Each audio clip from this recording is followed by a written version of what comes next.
Good afternoon, everyone. Welcome to the Fiscal Philosophy YouTube channel. I am a big fan of Amazon. I think they're a great business, fantastic. They may have the widest of moats in the world, arguably. There's arguments made for other companies. I've heard Microsoft, I've heard Apple, I've heard ASML, but no doubt Amazon is at least a contender of that list. And who would have thought that they would basically be flat year to date and they would be contributing to actually a lag in my performance in my portfolio rather than contributing to my portfolio's outperformance. Now, my portfolio, yes, still is outperforming, but Amazon is actually dragging that down significantly. If Amazon was just matching the market, my portfolio would be doing a heck of a lot better because it is one of the major holdings therein. Some of the recent sluggishness may be based around fears of AWS growth slowing down.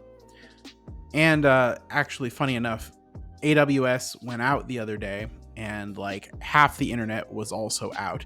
So that just goes to show you how much already relies on AWS.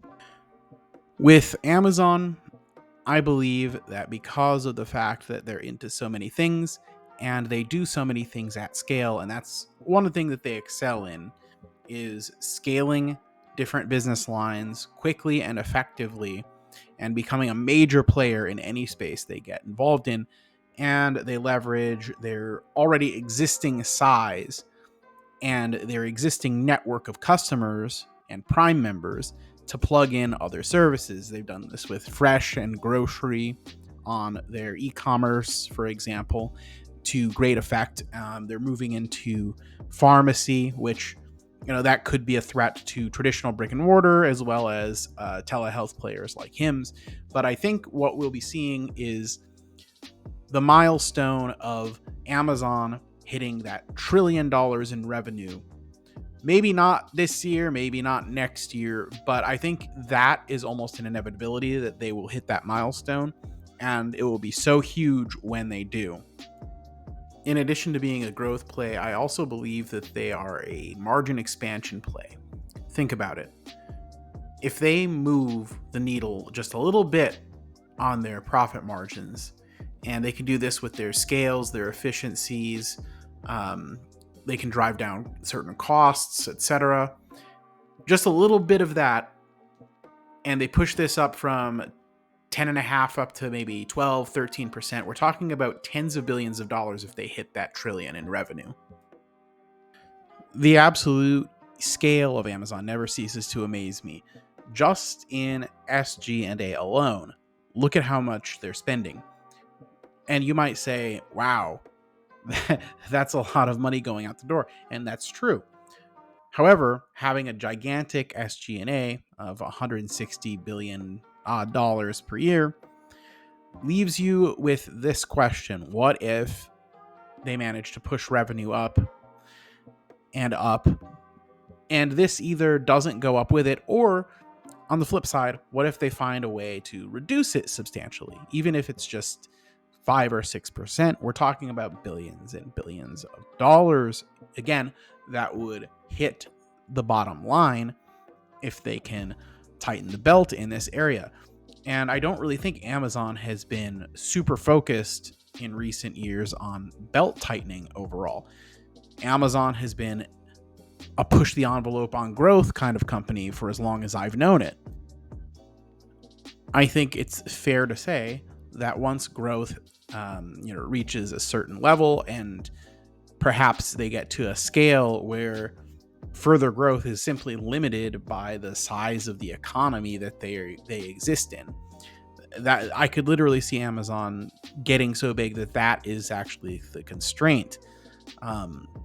The whole US economy is only X amount of dollars worth of economic activity, and once Amazon gets to that point and perhaps spread some internationally, etc., there's a ceiling at some point, in which case they can deliver the goods by then using that scale, that efficiency, in order to cut down trim the fat, and then we see a massive bottom line. And reevaluating Amazon while it's been hit a little bit in the short run helps to remind me of why I got into it in the first place.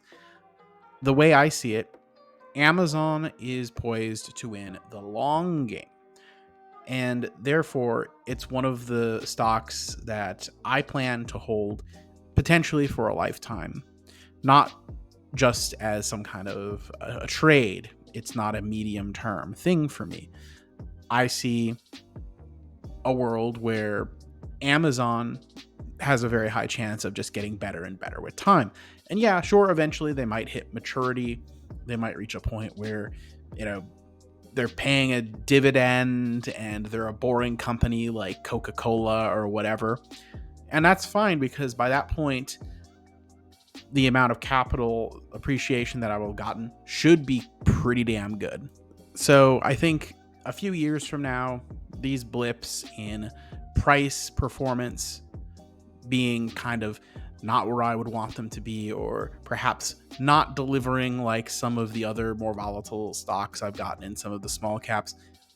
Overall, do I think that I'll regret having a chunk of capital in something like Amazon that is just winning in so many ways, in so many areas, and is so big and is truly a blue chip of the future? It's going to be our generation's blue chip, right? I made the comparison to Coca-Cola earlier, and it really is. It's like, it'll be like the Walmart of the future, right? The way Walmart was for people 15 years ago is kind of the way Amazon will be for me in 15 years.